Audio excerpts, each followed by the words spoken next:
Hello दोस्तों। तो आज हम पढ़ने जा रहे हैं हिंदी का सबसे बेसिक और इम्पॉर्टेंट चैप्टर, जहाँ से हिंदी की शुरुआत होती है। और इसी को पढ़ने के बाद से हम हिंदी के जो भी आगे आने वाले जो ग्रामर का टॉपिक है उससे इजीली कर पाएंगे। ठीक है। तो हम पढ़ने जा रहे हैं आज वर्णमाला। तो वर्णमाला में हम देखते हैं यहाँ पे क्या लिखा है, वर्ण। तो सबसे पहले हम जानने वाले हैं कि वर्ण क्या होता है। ठीक है। तो हिंदी में कितने वर्ण होते हैं? हिंदी में 52 वर्ण होते हैं और ऑलमोस्ट हिंदी पढ़ने वाले सभी बच्चे ये जानते हैं। तो वर्ण होता क्या है? तो सबसे छोटी सार्थक ध्वनि, यानी कि ये सबसे छोटी एक सार्थक और एक सही ध्वनि होती है जिसको आगे तोड़ा ना जा सके और टुकड़े ना हो। यानी कि वर्ण एक ऐसी सार्थक ध्वनि है जिसको आगे और तोड़ा नहीं जा सकता, जिसके और टुकड़े हम नहीं कर सकते, इसके आगे टुकड़े करके हम इसका कोई सार्थक या सही ध्वनि नहीं निकाल सकते, जिसका कोई मतलब अर्थ ना हो। ठीक है। तो वर्ण पे ही आके चीजें रुक जाती हैं, इसको आगे तोड़ नहीं सकते। फिर भाषा की सबसे छोटी इकाई को ही वर्ण कहते हैं। ठीक है।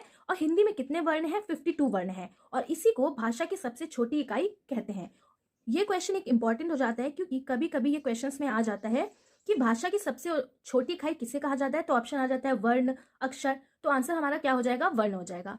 फिर आता है अक्षर। अक्षर क्या होता है? तो वर्णों से मिलकर ही अक्षर बनते हैं। जब कई सारे वर्ण को आपस में मिला दिया जाता है तो अक्षर बन जाता है, जैसे कि राम, सीता, लक्ष्मण। ठीक है। कोई भी वर्ड जिसे हम अक्षर कहते हैं, जब उनको वर्णों को मिला दिया जाता है तो उसी को अक्षर कहते हैं। ठीक है। जैसे कि इंग्लिश में भी होता है। तो इंग्लिश में क्या होता है, जब हम कई सारे लेटर्स को आपस में मिला देते हैं तो वो क्या बन जाता है? एक प्रॉपर वर्ड बन जाता है जिसका कोई मीनिंग होता है। ठीक है। अब जब हमने कोई भी वर्ड हमने बना दिया, अगर उसका कोई मीनिंग ही नहीं निकला तो वो बेकार है। ठीक है। यानी कि उसका अर्थ भी होता है, बिल्कुल सार्थक अर्थ भी निकलना चाहिए। ठीक है। अब जैसे यहाँ पे राम लिखा है, अब राम को जब तोड़ा तो र प्लस आ प्लस म प्लस आ, यानी कि ये क्या हो गया? राम हो गया। जब राम को हमने जोड़ दिया तो हमें राम मिल गया, यानी कि वर्णों के सहयोग से ही अक्षर बनते हैं। ठीक है।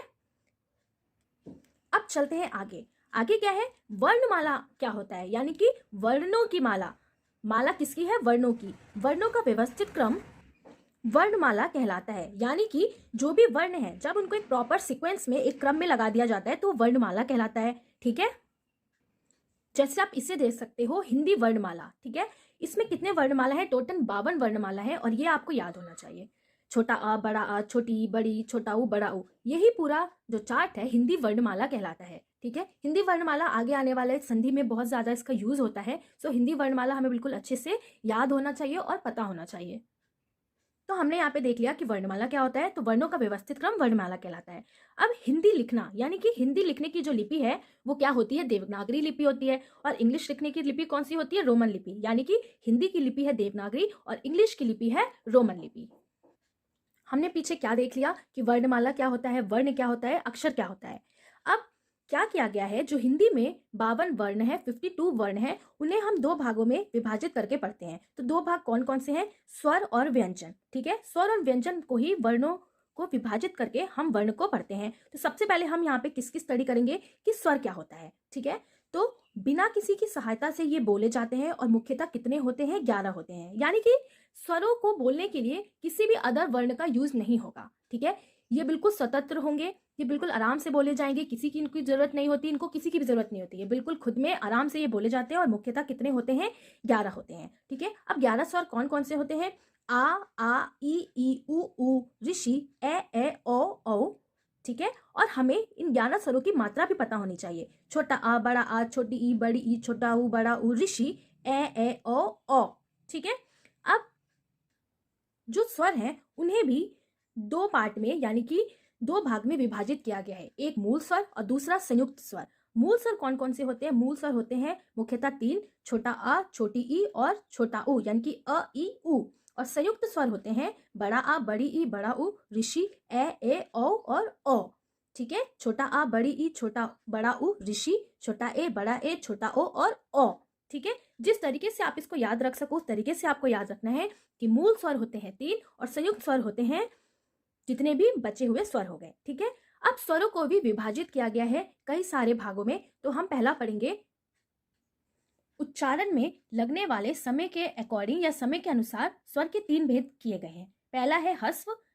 हस्व स्वर, यानी कि उन स्वरों को बोलते समय क्या लगता है? बहुत ही ज्यादा कम समय लगता है, जो फट से बोल दिए जाते हैं, जैसे कि अ ई उ ऋषि। अब इनको बोलते समय क्या हमें टाइम लगता है? बिल्कुल नहीं लगता। अ ई उ तुरंत निकल रहा है मुंह से, यानी कि इनको बोलते समय बहुत ही ह्रस्व यानी कि कम समय लगता है।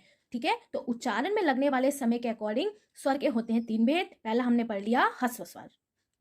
दूसरा होता है दीर्घ यानी कि ज्यादा, यानी कि वो स्वर जिनको बोलते समय ह्रस्व स्वर की तुलना में ज्यादा समय लगे या 2 गुना समय लगे या 2 मात्राओं का समय लगे। ठीक है, तो कौन कौन से वो स्वर हो गए? बड़ा आ, बड़ी ई, उ, ए ओ औ, यानी कि इनको बोलते समय ज्यादा समय लगता है। ठीक है, तीसरा भेद होता है प्लूत स्वर, यानी कि 3 मात्राओं का समय लगता है इन्हें बोलते समय, जैसे सुनो, अरे, ओम, इस तरह के जितने भी शब्द होते हैं वो प्लूत स्वर में आते हैं। तो हमने क्या पढ़ लिया कि स्वर होते हैं कितने? स्वर होते हैं 11, और स्वरों को भी 2 भाग में विभाजित किया गया है। एक होता है मूल स्वर और एक होता है संयुक्त स्वर। मूल स्वर होते हैं 3 और संयुक्त स्वर, बाकी जितने बच्चे स्वर हो गए वो हो गए संयुक्त स्वर। फिर हमने पढ़ा ह्रस्व स्वर। ह्रस्व स्वर यानी कि उच्चारण में लगने वाले समय के अनुसार, यानी कि जब हम बोलते हैं स्वरों को तो जितना भी समय लगता है, जितना भी टाइम लगता है, तो उनके अकॉर्डिंग भी स्वरों को 3 भाग में विभाजित किया गया है। पहला होता है ह्रस्व स्वर, दूसरा होता है दीर्घ स्वर और तीसरा होता है प्लूत स्वर। ठीक है, ह्रस्व स्वर यानी कि जिनको बोलते समय कम समय लगे, दीर्घ स्वर यानी कि जिसको बोलते समय 2 गुना समय लगे, प्लूत स्वर जिसको बोलते समय 3 गुना समय लगे।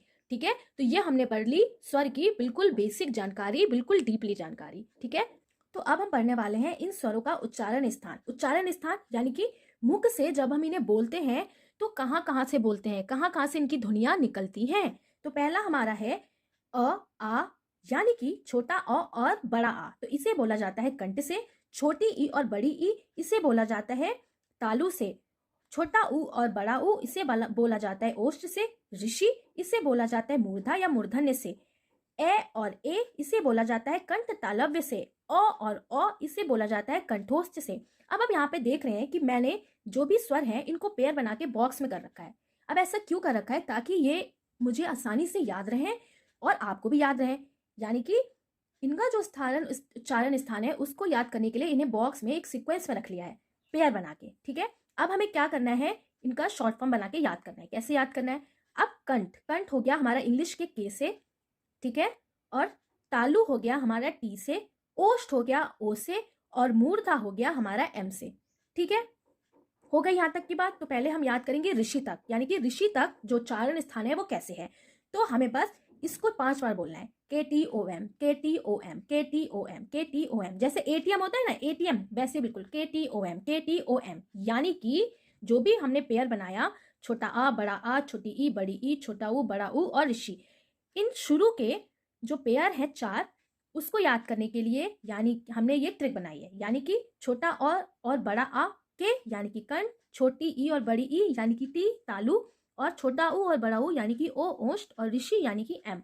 ठीक है, हो गया। अब कंठ आप समझ गए, यानी कि गला, यानी कि छोटा और बड़ा आ को गले से बोला जाता है। अब आप बोल के देखो आ, तो कहाँ से निकल रही है आवाज? गले से निकल रही है, यानी कि कंठ से निकल रही है। ठीक है, छोटी ई और बड़ी ई यानी कि तालु। अब होता है कि तालु क्या होता है? ठीक है, तो हमारा जो मुंह है ना, मुंह का जो ऊपर वाला छत होता है ना, उसी को तालु बोला जाता है। यानी कि मुंह की छत, मुंह के ऊपर जहां पे हमारी जीभ टकराती है ना, जीभ को टच करो आप ऊपर अपने मुंह को, तो वही जो मुंह की छत होती है उसी को तालु कहा जाता है। तो यानी कि छोटी ई और बड़ी ई तालु से बोला जाता है।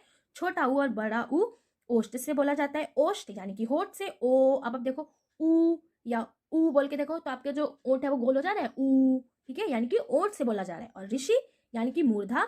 अब ये क्या होता है? ठीक है, तो जो हमारे ऊपर वाले दांत होते हैं ना, और जो हमारा तालु होता है, तो ऊपर वाले दांत के जो पीछे का भाग होता है ना, और वही जो तालु होता है, उसी पूरे भाग को क्या कहा जाता है? मूर्धा बोला जाता है। तो री, री बोलो, री, ऋषि। ठीक है, तो यानी कि ये जो 4 हो गए, इनका उच्चारण स्थान हमें कैसे याद रखना है? के टी ओ एम, के टी ओ एम, के टी ओ एम। अभी आप इसे 5 बार बोलोगे बिल्कुल याद हो जाएगा। के टी ओ एम, के टी ओ एम, यानी कि कंठ, तालव्य, ओष्ठ और मूर्धा। ठीक है, यानी कि छोटा और बड़ा अ के से, छोटी बड़ी टी से, छोटा वो बड़ा ओ से और ऋषि एम से। अब बात करेंगे ए ओ औ। ठीक है, अब आप देखो ये जो है, ये जो वर्ण है, ये क्या था? संयुक्त स्वर है। तो ये किससे मिलके बना है? छोटा अ और ई से। इसका उच्चारण स्थान भी फिर क्या होगा? मिक्स का ही होगा, यानी कि इसका उच्चारण स्थान भी मिक्सचर के फॉर्म में होगा। यानी कि जब ये खुद ही एक तरह का मिक्सचर है, खुद ही एक संयुक्त है, तो इसका जो उच्चारण स्थान होगा वो भी मिक्सचर होगा। तो अ का उच्चारण स्थान होता है कंठ, छोटी ई का होता है तालु, इसलिए ए और ए का उच्चारण स्थान भी क्या हो जाएगा, कंठ तालु यानी कि कंठ तालव्य।